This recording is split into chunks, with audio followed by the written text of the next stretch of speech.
ਤਰਸੇਮ ਸਿੰਘ ਭੰਗੂ ਦਾ novel ਫਰਸ਼ ਤੋਂ ਅਰਸ਼ ਤੱਕ ਦਾ 24ਵਾਂ ਕਾਂਡ।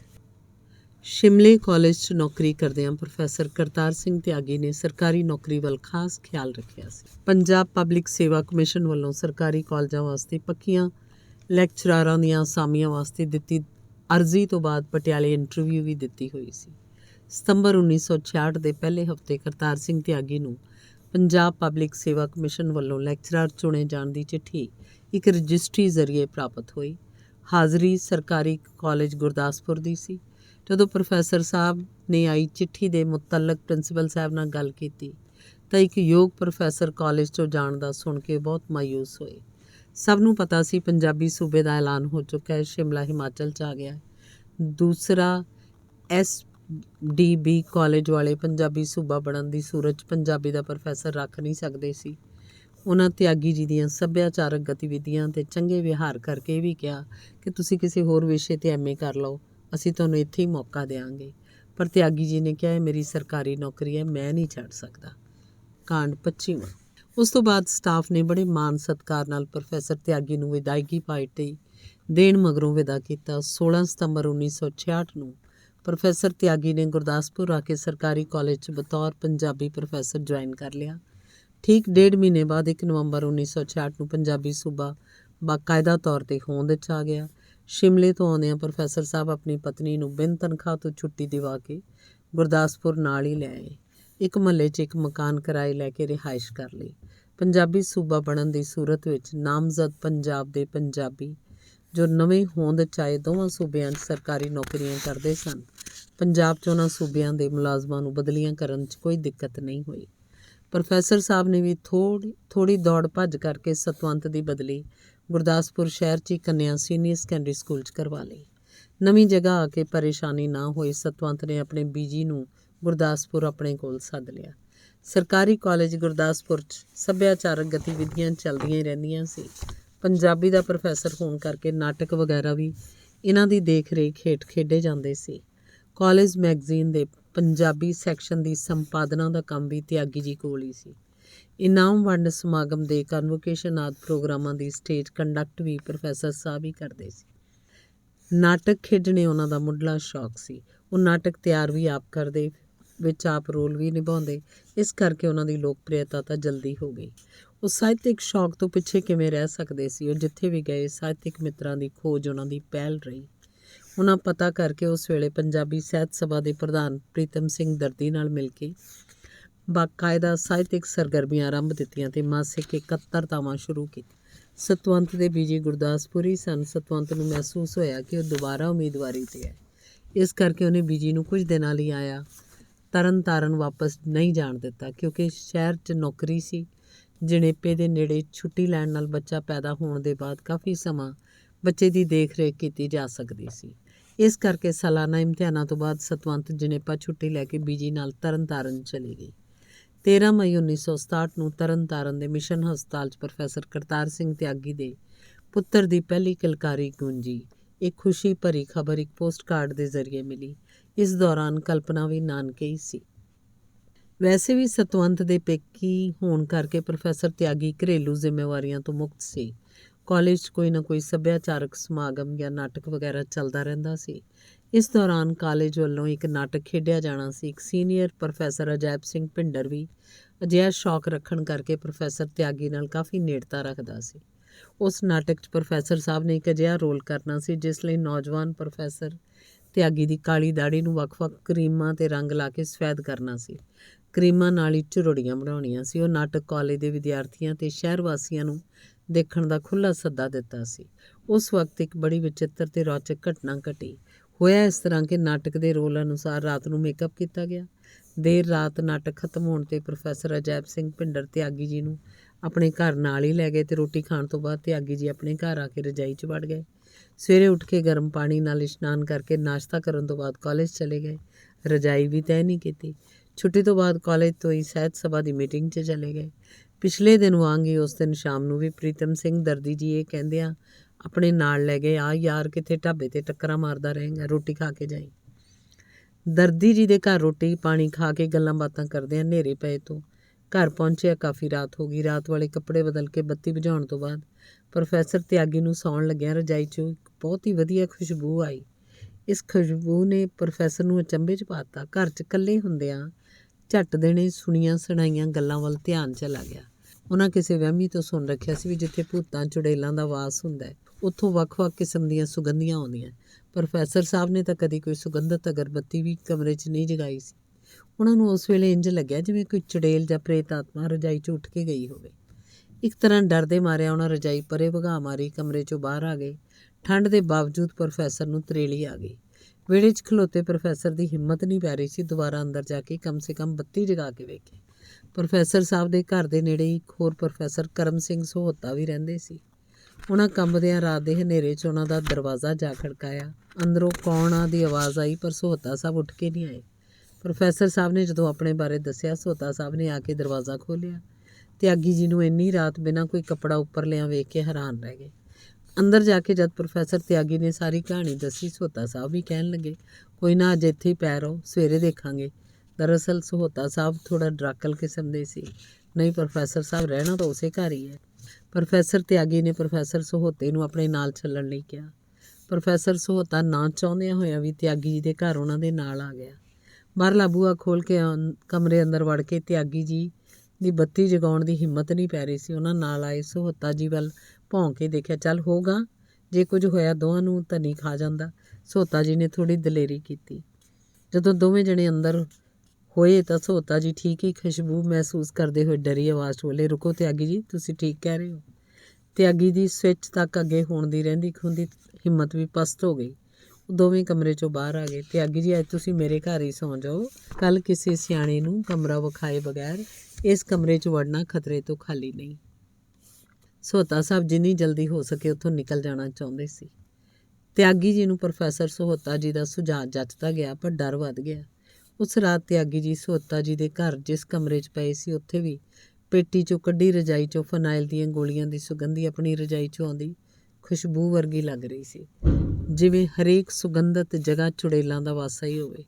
ਜਾਗੋ ਮਿੱਟੀ 'ਚ ਰਾਤ ਜਿਵੇਂ ਦੁੱਗਣੀ ਹੋ ਗਈ। ਸਵੇਰੇ ਚਾਹ ਪੀਂਦਿਆਂ ਤਿਆਗੀ ਜੀ ਨੇ ਸਹੋਤਾ ਜੀ ਨੂੰ ਪੁੱਛਿਆ, ਸਹੋਤਾ ਜੀ, ਤੁਹਾਡੀ ਨਜ਼ਰ 'ਚ ਹੈ ਕੋਈ ਸਿਆਣਾ? ਤਿਆਗੀ ਜੀ ਜਲਦੀ ਤੋਂ ਜਲਦੀ ਆਪਣੇ ਘਰੋਂ ਬੜੀਆਂ ਚੁੜੇਲਾਂ ਕੱਢਣਾ ਚਾਹੁੰਦੇ ਸੀ। ਮੇਰੀ ਜਾਣਕਾਰੀ 'ਚ ਕੋਈ ਨਹੀਂ, ਫਿਰ ਵੀ ਦਿਨ ਚੜ੍ਹਦਾ ਪਤਾ ਕਰ ਲੈਂਦੇ ਹਾਂ, ਸਹੋਤਾ ਜੀ ਨੇ ਹੌਸਲਾ ਦਿੱਤਾ। ਪਰ ਤਿਆਗੀ ਜੀ ਨੂੰ ਜਿਵੇਂ ਉੱਚੜ ਪੈੜੇ ਲੱਗੇ ਹੋਏ ਸੀ। ਉਹ ਬੋਲੇ, ਹੋ ਸਕਦਾ ਪ੍ਰੋਫੈਸਰ ਅਜਾਇਬ ਸਿੰਘ ਭਿੰਡਰ ਜੀ ਕਿਸੇ ਨੂੰ ਜਾਣਦੇ ਹੋਣ। ਉਹ ਕਾਫੀ ਦੇਰ ਤੋਂ ਗੁਰਦਾਸਪੁਰ 'ਚ ਰਹਿ ਰਹੇ ਹੈ, ਮੈਂ ਉਹਨਾਂ ਵੱਲ ਜਾਣਾ। ਸਹੋਤਾ ਸਾਹਿਬ ਦੇ ਰੋਕਦਿਆਂ ਤੁਰਨ ਲਈ ਤਿਆਗੀ ਜੀ ਉੱਠ ਪਏ। ਤਿਆਗੀ ਜੀ ਨੂੰ ਨਾ ਰੁਕਦੇ ਵੇਖ ਉਹਨਾਂ ਕਿਹਾ, ਤੁਸੀਂ ਇੰਝ ਕਰੋ, ਮੇਰਾ ਬਾਈਸਾਈਕਲ ਲੈ ਜਾਓ। ਉਹਨਾਂ ਦਾ ਘਰ ਕਾਫੀ ਦੂਰ ਹੈ, ਜਲਦੀ ਆ ਜਾਓਗੇ। ਕਾਲਜ ਵੀ ਤਾਂ ਜਾਣਾ ਹੈ। ਸਹੋਤਾ ਜੀ ਨੇ ਕਾਲਜ ਦਾ ਫਿਕਰ ਕੀਤਾ। ਤਿਆਗੀ ਜੀ ਨੇ ਸਾਈਕਲ ਲੈ ਕੇ ਸਾਜਰੇ ਪ੍ਰੋਫੈਸਰ ਅਜਾਇਬ ਸਿੰਘ ਭਿੰਡਰ ਜੀ ਦੇ ਘਰ ਦਾ ਦਰਵਾਜ਼ਾ ਖੜਕਾਇਆ। ਪ੍ਰੋਫੈਸਰ ਸਾਹਿਬ ਤਿਆਗੀ ਜੀ ਨੂੰ ਸੌਣ ਵਾਲੇ ਕੱਪੜਿਆਂ 'ਚ ਡਰਿਆ ਜਿਹਾ ਵੇਖ ਕੇ ਹੈਰਾਨ ਹੋਏ। ਬੋਲੇ, ਕੀ ਗੱਲ ਤਿਆਗੀ, ਇੰਝ ਲੱਗਦਾ ਜਿਵੇਂ ਰਾਤ ਕੋਈ ਨਾਟਕ ਹੀ ਤਿਆਰ ਕਰਦਾ ਰਿਹਾ, ਆ ਜਾ ਅੰਦਰ। ਤਿਆਗੀ ਜੀ ਨੇ ਬੈਠਕ 'ਚ ਬੈਠ ਕੇ ਅਲਫ ਤੋਂ ਲੈ ਕੇ ਯੇ ਤੱਕ ਸਾਰੀ ਹੱਡਬੀਤੀ ਭਿੰਡਰ ਸਾਹਿਬ ਨੂੰ ਸੁਣਾਈ। ਪ੍ਰੋਫੈਸਰ ਅਜਾਇਬ ਸਿੰਘ ਭਿੰਡਰ ਹਮੇਸ਼ਾ ਤਰਕਸ਼ੀਲ ਗੱਲਾਂ ਹੀ ਕਰਦੇ ਹੁੰਦੇ ਸੀ। ਉਹਨਾਂ ਉੱਪਰ ਤਿਆਗੀ ਦੀ ਕਹਾਣੀ ਦਾ ਕੋਈ ਅਸਰ ਨਹੀਂ ਹੋਇਆ। ਬਸ ਤਿਆਗੀ ਜੀ ਦੀ ਹਾਲਤ 'ਤੇ ਮੁਸਕਰਾਉਣੋਂ ਨਾ ਰਹਿ ਸਕੇ। ਸਰ, ਤੁਸੀਂ ਹੱਸ ਰਹੇ ਜੇ, ਮੇਰੀ ਜਾਨ 'ਤੇ ਬਣੀ ਹੈ। ਕਿਸੇ ਸਿਆਣੇ ਦੀ ਦੱਸ ਪਾਓ, ਮੇਰੇ ਨਾਲ ਚੱਲੋ, ਮੇਰੀ ਇੱਥੇ ਵਾਕਫੀਅਤ ਬਹੁਤ ਘੱਟ ਹੈ। ਤਿਆਗੀ ਜਿਵੇਂ ਪੈਰ 'ਤੇ ਹੀ ਤੁਰਨਾ ਲੋਈਦਾ ਸੀ। ਇੰਨੇ ਨੂੰ ਅਜਾਇਬ ਸਿੰਘ ਦੀ ਪਤਨੀ ਚਾਹ ਲੈ ਆਈ। ਚਾਹ ਦਾ ਘੁੱਟ ਭਰ ਕੇ ਅਜਾਇਬ ਸਿੰਘ ਜੀ ਬੋਲੇ, ਨਾਟਕ ਵਾਲੀ ਰਾਤ ਮੂੰਹ ਧੋ ਕੇ ਸੁੱਤਾ ਸੀ ਜਾਂ ਜਾਂਦਾ ਹੀ ਰਜਾਈ 'ਚ ਵੜ ਗਿਆ ਸੀ? ਪ੍ਰੋਫੈਸਰ ਭਿੰਡਰ ਚੁੜੇਲਾਂ ਦੀਆਂ ਕਹਾਣੀ ਸਮਝ ਚੁੱਕੇ ਸੀ ਪਰ ਆਪਣੇ ਹਿਸਾਬ ਨਾਲ ਡਰੇ ਤਿਆਗੀ ਜੀ ਦਾ ਡਰ ਦੂਰ ਕਰਨਾ ਚਾਹੁੰਦੇ ਸੀ। ਨਾ, ਤੁਹਾਡੇ ਘਰੋਂ ਜਾ ਕੇ ਕਾਲਜ ਵਾਲੇ ਕੱਪੜੇ ਉਤਾਰ ਕੇ ਸੌਣ ਵਾਲੇ ਪਾ ਰਿਆ। ਇੱਕਦਮ ਠੰਡ ਜੀ ਲੱਗੀ। ਮੈਂ ਮੰਜੇ 'ਤੇ ਪਈ ਰਜਾਈ ਸਿੱਧੀ ਕਰਕੇ ਮੂੰਹ ਸਿਰ ਲਪੇਟ ਕੇ ਪੈ ਗਿਆ। ਨਿੱਘਾ ਹੋਣ ਤੋਂ ਬਾਅਦ ਸਵੇਰੇ ਕਾਫੀ ਲੇਟ ਅੱਖ ਖੁੱਲ੍ਹੀ। ਬਸ ਪਾਣੀ ਤੱਤਾ ਕਰਕੇ ਇਸ਼ਨਾਨ ਕੀਤਾ, ਨਾਸ਼ਤਾ ਕਰਕੇ ਕਾਲਜ ਆ ਗਿਆ। ਤਿਆਗੀ ਜੀ ਨੇ ਜੋ ਕੁਝ ਕੀਤਾ ਸੀ ਬਿਆਨ ਕਰਤਾ। ਹੁਣ ਮੈਂ ਤੈਨੂੰ ਦੁਰਫਿੱਟੇ ਮੂੰਹ ਨਾ ਆਖਾਂ ਤਾਂ ਕੀ ਕਹਾਂ। ਮੇਰੇ ਹਿਸਾਬ ਨਾਲ ਤੂੰ ਰਜਾਈ ਵੀ ਇਕੱਠੀ ਨਹੀਂ ਕੀਤੀ ਹੋਣੀ। ਤੇਰਾ ਮੇਕਅਪ ਜਿਹਾ ਸੀ, ਤੇਰੇ ਚਿਹਰੇ 'ਤੇ ਕਰੀਮਾਂ ਨਾਲ ਝੁਰੜੀਆਂ ਬਣਾਈਆਂ ਸੀ। ਕਾਲੀ ਦਾੜੀ ਨੂੰ ਖੁਸ਼ਬੂਦਾਰ ਕਰੀਮ ਤੇ ਲੋਸ਼ਨ ਲਾ ਕੇ ਚਿੱਟੀ ਵੀ ਕੀਤੀ ਸੀ। ਮੇਰੇ ਘਰੋਂ ਉਸ ਦਿਨ ਜਾਣ ਬਾਅਦ ਮਿਸਿਸ ਭਿੰਡਰ ਤੈਨੂੰ ਬਿਲਕੁਲ ਬੁੱਢਾ ਹੀ ਸਮਝ ਬੈਠੇ ਸੀ। ਤੇਰਾ ਸਾਰਾ ਮੇਕਅਪ ਤੇਰੀ ਰਜਾਈ ਨਾਲ ਪੂੰਝਿਆ ਗਿਆ। ਵੱਡਿਆ ਸਿਆਣਿਆਂ, ਚੁੜੇਲਾਂ ਤਾਂ ਤੈਨੂੰ ਦਿਸਣੀਆਂ ਹੀ ਸੀ। ਉਹੋ ਜਿਹੀ ਦਲੇਰ ਹਮੈਤੀ ਅੱਖੇ ਚੋਰ ਤੇ ਲਾਠੀ ਦੋ ਜਣੇ, ਮੈਂ ਤੇ ਬਾਪੂ ਇਕੱਲੇ, ਕਹਿ ਕੇ ਪ੍ਰੋਫੈਸਰ ਅਜਾਇਬ ਸਿੰਘ ਜੀ ਖਿੜਖੜਾ ਕੇ ਹੱਸ ਪਏ। ਪ੍ਰੋਫੈਸਰ ਅਜਾਇਬ ਸਿੰਘ ਜੀ ਨੇ ਆਪਣੀ ਪਤਨੀ ਨੂੰ ਆਦੇਸ਼ ਦਿੱਤਾ, ਨਾਸ਼ਤਾ ਛੇਤੀ ਤਿਆਰ ਕਰ ਦਿਓ, ਪ੍ਰੋਫੈਸਰ ਸਾਹਿਬ ਦੇ ਘਰ ਚੁੜੇਲਾਂ ਕੱਢਣ ਜਾਣਾ। ਪ੍ਰੋਫੈਸਰ ਤਿਆਗੀ ਸਾਰਾ ਕੁਝ ਸਮਝ ਕੇ ਪ੍ਰੋਫੈਸਰ ਅਜਾਇਬ ਸਿੰਘ ਦੇ ਮਜ਼ਾਕ ਨਾਲ ਕੱਚਾ ਜਿਹਾ ਹੋ ਗਿਆ।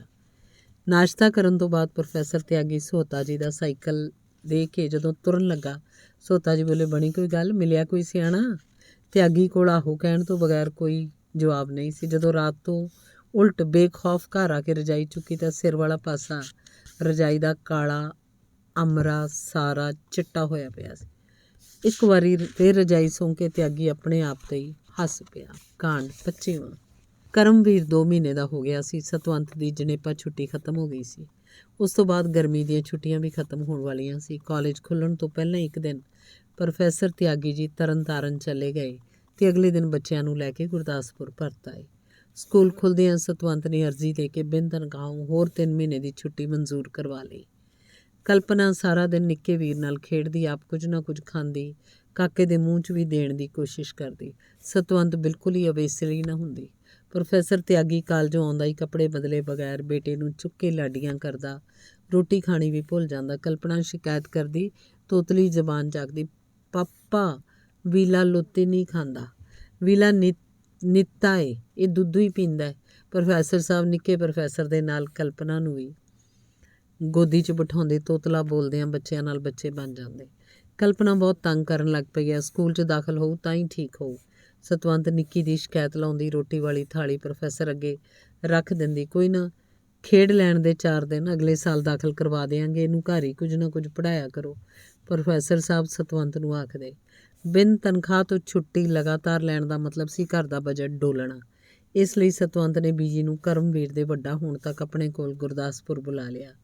ਤਰਨਤਾਰਨ ਸਤਵੰਤ ਦੇ ਪੇਕਿਆਂ 'ਚ ਵੈਸੇ ਵੀ ਕੋਈ ਨਾ ਕੋਈ ਜੀ ਗੇੜਾ ਮਾਰਦਾ ਹੀ ਰਹਿੰਦਾ ਸੀ।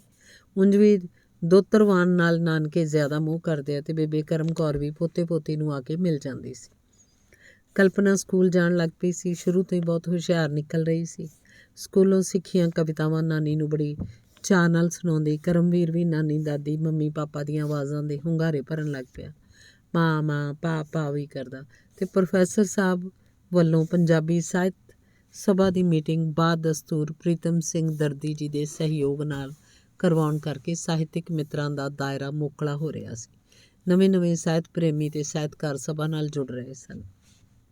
ਪ੍ਰੋਫੈਸਰ ਕਰਤਾਰ ਸਿੰਘ ਤਿਆਗੀ ਦੀ ਮਿੱਤਰ ਮੰਡਲੀ 'ਚ ਅਚਾਨਕ ਬਹੁਤ ਵੱਡਾ ਵਾਧਾ ਹੋ ਗਿਆ, ਜਿਹਦਾ ਉਹਨਾਂ ਨੂੰ ਚੇਤਾ ਵੀ ਨਹੀਂ ਸੀ। ਤਿਆਗੀ ਜੀ ਵਾਂਗ ਹੀ 2 ਸਾਇੰਸ ਦੇ ਪ੍ਰੋਫੈਸਰ ਕਾਲਜ 'ਚ ਆ ਗਏ, ਵਰਿਆਮ ਸਿੰਘ ਸੋਢੀ ਤੇ ਸਰਦਾਰ ਸੁਖਦੇਵ ਸਿੰਘ। ਖਾਸ ਗੱਲ ਇਹ ਵੀ ਸੀ ਕਿ ਪ੍ਰੋਫੈਸਰ ਵਰਿਆਮ ਸਿੰਘ ਦਾ ਪਿਛੋਕੜ ਵੀ ਤਿਆਗੀ ਜੀ ਵਾਂਗ ਤਰਨਤਾਰਨ ਸੀ ਤੇ ਪ੍ਰੋਫੈਸਰ ਸੁਖਦੇਵ ਸਿੰਘ ਸੋਢੀ ਦੇ ਮਿੱਤਰ ਸਨ। ਇਸ ਜੋੜੀ ਦਾ ਉੱਠਣਾ ਬੈਠਣਾ ਇਕੱਠਾ ਸੀ। ਜਦੋਂ ਪ੍ਰੋਫੈਸਰ ਤਿਆਗੀ ਨੇ ਇਹਨਾਂ ਦੀ ਦੋਸਤੀ ਦਾ ਰਾਜ਼ ਖੁਰਚਣਾ ਚਾਹਿਆ ਤੇ ਜਿਵੇਂ ਤਿਆਗੀ ਜੀ ਨੂੰ ਬੇਸ਼ਕੀਮਤੀ ਖਜ਼ਾਨਾ ਮਿਲ ਗਿਆ। ਇਹ ਜੋੜੀ ਪਹਾੜਾਂ ਦੀ ਸੈਰ ਦੀ ਬਹੁਤ ਸ਼ੌਕੀਨ ਸੀ। ਗਰਮੀਆਂ ਦੀਆਂ ਛੁੱਟੀਆਂ 'ਚ ਸੈਰ ਨੂੰ ਜ਼ਰੂਰ ਜਾਂਦੇ ਸੀ। ਸੈਰ ਸਫ਼ਰ ਤਿਆਗੀ ਜੀ ਦਾ ਵੀ ਮਨ ਭਾਉਂਦਾ ਸ਼ੌਕ ਸੀ। ਦਿੱਲੀਓਂ ਆ ਕੇ ਉਹ ਪਿਆਰਾ ਸਿੰਘ ਦਾਤਾ ਜੀ ਦਾ ਸਾਥ ਕਰਦੇ ਰਹੇ ਸਨ। ਦੋਵੇਂ ਨਵੇਂ ਪ੍ਰੋਫੈਸਰਾਂ ਬਾਰੇ ਜਾਣ ਕੇ ਤੇ ਬਾਗੋ ਬਾਗ ਹੋ ਗਏ। ਇੱਕ ਕਹਾਵਤ ਇਸ ਤਰੀਕੜੀ ਤੇ ਠੀਕ ਹੀ ਬੈਠਦੀ ਹੈ ਕਿ ਤੀਜਾ ਰਲਿਆ ਝੁੱਗਾ ਗਲਿਆ। ਪਰ ਇਹਨਾਂ ਤਿੰਨਾਂ ਦੀ ਦੋਸਤੀ ਇੰਨੀ ਪੀਡੀ ਹੋ ਗਈ ਜੋ ਹੁਣ ਤੱਕ ਪਰਿਵਾਰਕ ਸਾਂਝ 'ਚ ਤਬਦੀਲ ਹੋ ਗਈ। 52ਵੇਂ ਸਾਲ 'ਚ ਹੈ। ਇਸ ਤਰੀਕੜੀ ਨੇ ਚੰਬਾ, ਕਸ਼ਮੀਰ, ਡਲਹੌਜ਼ੀ ਤੋਂ ਲੈ ਕੇ ਨਾਹਨ, ਦੂਨ ਵੈਲੀ ਪੂਰੇ ਪਹਾੜ ਗਾਹ ਮਾਰੇ ਸੀ। ਇਹਨਾਂ ਸੈਰ ਸਫ਼ਰਾਂ ਵਿੱਚ ਅਨੇਕਾਂ ਰੌਚਕ ਤੇ ਅਸਚਰਜਨਕ ਘਟਨਾਵਾਂ ਬੀਤੀਆਂ ਜੋ ਤਿਆਗੀ ਜੀ ਦੀ ਯਾਦ ਦਾ ਹਿੱਸਾ ਹਨ। ਸਮੇਂ-ਸਮੇਂ ਇਹਨਾਂ ਦਿਲਚਸਪ ਯਾਤਰਾਵਾਂ ਦੇ ਵੇਰਵੇ ਵੱਖ-ਵੱਖ ਮੈਗਜ਼ੀਨਾਂ 'ਚ ਸਫ਼ਰਨਾਮਿਆਂ ਦੇ ਰੂਪ 'ਚ ਛਪਦੇ ਰਹੇ। Professor Waryam Singh Sodhi, professor Sukhdev Singh ji professor ਤਿਆਗੀ ਤੋਂ ਉਮਰੇ ਛੋਟੇ ਸਨ। ਇਸ ਤਰੀਕੜੀ ਦੇ ਪਰਿਵਾਰਕ ਸੰਬੰਧ ਇੰਨੇ ਗੂੜ੍ਹੇ ਹਨ ਕਿ ਤਿਆਗੀ ਜੀ ਨੇ ਇਹਨਾਂ ਦੋਵਾਂ ਨੂੰ ਗ੍ਰਸਤ 'ਚ ਬੱਝਣ ਸਮੇਂ ਵੀ ਆਸ਼ੀਰਵਾਦ ਤਾਂ ਦਿੱਤਾ ਹੀ, ਇਹਨਾਂ ਦੇ ਬੱਚਿਆਂ ਨੂੰ ਵੀ ਗ੍ਰਸਤੀ ਬਣਨ ਸਮੇਂ ਆਸ਼ੀਰਵਾਦ ਦਿੱਤਾ। ਦੋਸਤੀ ਦੇ ਅਰਥ ਸਮਝਣੇ ਹੋਣ ਤਾਂ ਇਸ ਤਰੀਕੜੀ ਦੀ ਮਿਸਾਲ ਦਿੱਤੀ ਜਾ ਸਕਦੀ ਹੈ ਜੋ ਪਿਛਲੀ ਉਮਰੇ ਵੀ ਪਹਾੜੀ ਭਰਮਣ ਨੂੰ ਤੁਰ ਪੈਂਦੀ ਹੈ। ਇੰਨੀ ਲੰਮੀ ਦੋਸਤੀ ਬਹੁਤ ਘੱਟ ਵੇਖਣ ਨੂੰ ਮਿਲਦੀ ਹੈ। ਅੱਜ ਦੇ ਜ਼ਮਾਨੇ 'ਚ ਤਾਂ ਦੋਸਤ ਹੀ ਵੱਧ ਧੋਖੇ ਕਰਦੇ ਹੈ। ਇਸੇ ਕਾਲਜ 'ਚ ਇੱਕ ਹੋਰ ਪ੍ਰੋਫੈਸਰ ਗਿਆਨੀ ਗੁਰਦਿੱਤ ਸਿੰਘ ਵੀ ਸੀ ਜੋ ਹੋਰ ਵਿਸ਼ਾ ਪੜ੍ਹਾਉਂਦਾ ਸੀ। ਉਹ ਗਿਆਨੀ ਜੀ ਕਰਕੇ ਜ਼ਿਆਦਾ ਮਸ਼ਹੂਰ ਸੀ। ਇਸੇ ਸ਼ਹਿਰ ਦੇ ਹੋਣ ਕਰਕੇ ਗਿਆਨੀ ਜੀ ਪ੍ਰੋਫੈਸਰ ਤਿਆਗੀ ਜੀ ਦੇ ਨੇੜੇ ਵੀ ਸੀ। ਪੜ੍ਹੇ ਲਿਖੇ ਹੋਣ ਦੇ ਬਾਵਜੂਦ ਉਹ ਧਰਮ ਕਰਮ ਦੇ ਮਾਮਲੇ 'ਚ ਪੂਰੇ ਕੱਟੜ ਸਨ। ਇਸ ਵਾਰ ਗਰਮੀਆਂ ਦੀਆਂ ਛੁੱਟੀਆਂ 'ਚ ਤਿਆਗੀ ਜੀ ਦੀ ਤ੍ਰਿਕੜੀ ਨੇ ਕਸ਼ਮੀਰ ਦੀ ਸੈਰ ਕਰਨ ਦਾ ਪ੍ਰੋਗਰਾਮ ਬਣਾਇਆ। ਇਸ ਵਾਰ ਕਾਲਜ ਦੇ ਵਿਦਿਆਰਥੀਆਂ ਨੂੰ ਵੀ ਕਸ਼ਮੀਰ ਲੈ ਕੇ ਜਾਣ ਦਾ ਪ੍ਰੋਗਰਾਮ ਸੀ। ਵਿਦਿਆਰਥੀਆਂ ਦੇ ਟੂਰ ਨਾਲ ਪ੍ਰੋਫੈਸਰ ਇੰਚਾਰਜ ਗਿਆਨੀ ਗੁਰਦਿੱਤ ਸਿੰਘ ਜੀ ਜਾ ਰਹੇ ਸਨ। ਤਿਆਗੀ ਜੀ ਆਪਣੀ ਮਿੱਤਰ ਮੰਡਲੀ ਨਾਲ ਮਿੱਥੇ ਦਿਨ ਆਪਣਾ ਲੋੜੀਂਦਾ ਸਮਾਨ ਲੈ ਕੇ ਪਠਾਨਕੋਟ ਤੋਂ ਬੱਸ 'ਚ ਜਾ ਬੈਠੇ। ਆਮ ਯਾਤਰੂਆਂ ਵਾਂਗ ਇਹਨਾਂ ਦਾ ਹੈੱਡਕੁਆਟਰ ਵੀ ਸ੍ਰੀਨਗਰ ਸੀ। ਉਸ ਤੋਂ ਅੱਗੇ ਗੁਲਮਰਗ, ਪਹਿਲਗਾਮ ਤੇ ਹੋਰ ਵੇਖਣਯੋਗ ਸਥਾਨਾਂ 'ਤੇ ਜਾਣਾ ਸੀ। ਧੰਨਵਾਦ। ਚੱਲਦਾ।